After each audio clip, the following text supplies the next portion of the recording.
And they came over unto the other side of the sea, into the country of the Gadarenes. And when he was come out of the ship, immediately there met him out of the tombs a man with an unclean spirit, who had his dwelling among the tombs, and no man could bind him, no, not with chains, because that he had been often bound with fetters and chains, and the chains had been plucked asunder by him, and the fetters broken in pieces. Neither could any man tame him. And always, night and day, he was in the mountains and in the tombs, crying and cutting himself with stones. But when he saw Jesus afar off, he ran and worshipped him, and cried with a loud voice, and said, What have I to do with thee, Jesus, thou Son of the Most High God? I adjure thee by God, that thou torment me not. For he said unto him, Come out of the man, thou unclean spirit. And he asked him, What is thy name? And he answered, saying, My name is Legion, for we are many. And he besought him much that he would not send them away out of the country. Now there was there nigh unto the mountains a great herd of swine feeding, and all the devils besought him, saying, Send us into the swine, that we may enter into them. And forthwith Jesus gave them leave, and the unclean spirits went out, and entered into the swine, and the herd ran violently down a steep place into the sea.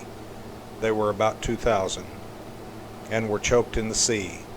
And they that fed the swine fled, and told it in the city, and in the country. And they went out to see what it was that was done. And they come to Jesus, and see him that was possessed with the devil, and had the legion, sitting and clothed, and in his right mind. And they were afraid. And they that saw it told them how it befell to him that was possessed with the devil, and also concerning the swine. And they began to pray him to depart out of their coasts. And when he was come into the ship, he that had been possessed with the devil prayed him that he might be with him. Howbeit Jesus suffered him not, but saith unto him, Go home to thy friends, and tell them how great things the Lord hath done for thee, and hath had compassion on thee. And he departed, and began to publish in Decapolis how great things Jesus had done for him, and all men did marvel. And when Jesus was passed over again by ship unto the other side, much people gathered unto him, and he was nigh unto the sea. And behold, there cometh one of the rulers of the synagogue, Jairus by name. And when he saw him, he fell at his feet, and besought him greatly, saying, My little daughter lieth at the point of death. I pray thee, come and lay thy hands on her, that she may be healed, and she shall live. And Jesus went with him, and much people followed him, and thronged him.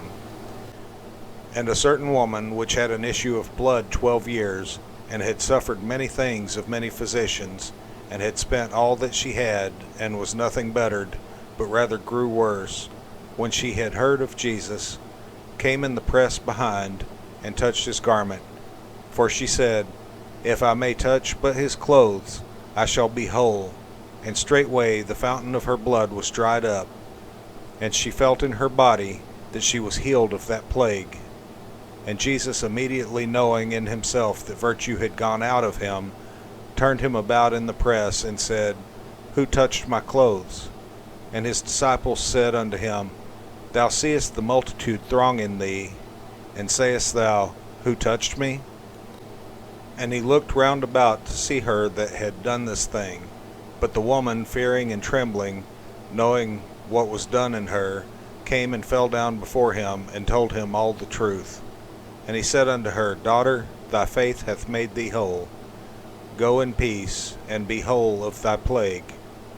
While he yet spake, there came from the ruler of the synagogue's house certain which said, Thy daughter is dead. Why troublest thou the master any further? As soon as Jesus heard the word that was spoken, he saith unto the ruler of the synagogue, Be not afraid, only believe.